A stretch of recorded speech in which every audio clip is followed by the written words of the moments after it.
Vítám vás, vážení diváci, v našem pořadu Bezpečná jízda. Sebou do studia jsem si přivedl, do provizorního studia jsem si přivedl svého kolegu, kamaráda Honzu Laňku, zvanýho Beckenbauer. Becky, říkejte mu Becky. Dobrý den! Ahoj! Nazdar Becky. Ahoj! Tak to dneska pustíme! Dneska máme takový jeden medailonek o Tomášu Faltejskovi, který se vydal do La Normy ve Francii, aby probrázdil všechny sítě v La Normě. Těší se Becky? A aby dokázal, že je to tady bezpečný! Bezpečná jízda je důležitá pro všechny. Tak jdem za ním, ne? A ještě si mi neodpověděl můj otázku. Kterou? Těší se Becky? Těším! Tak Hrozně pojďme moc. na to. Jdeme! Tak pojď Becky, pojď. Kamera, pojď s náma. To je dobrý Becky. To vidím. Tady je Becky. Počkáme na kameru, aby se všichni byli v záběru. Dává signál, můžem. Dobrý den, tady Faltejs. My jsme s naším pořadem a s Bezpečná jízda! Beckym přišli, abyste nám ukázal svůj zážitek. To je lidi, jděte pryč. Jasní lidi, ano, pojďte se, pojďte.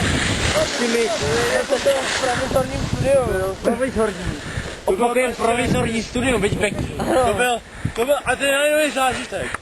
Tady, tamhle, tam jsme jeli, z Bráchov, tam vajíčku, kosíme to 2 kilometry, prostě jedeme 60, 30, 20, jedeme na Beněk, on to tady vykrosil, tady, jak jsou tady ty domy, tady byly boule jako kráva. Já tam jel, říkám, já to taky nelet, boule a říkám, přeletím to, anebo udělám stěnníku.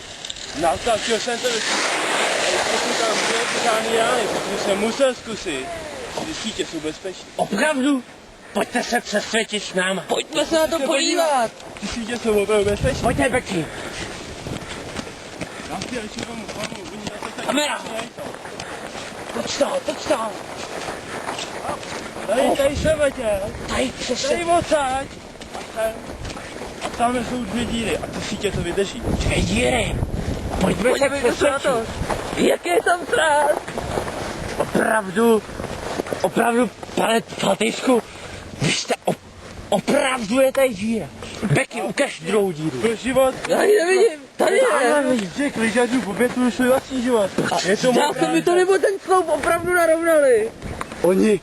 A ty, pane Faltejsku, vy jste vaším medailonkem přispěl k divácké soutěži.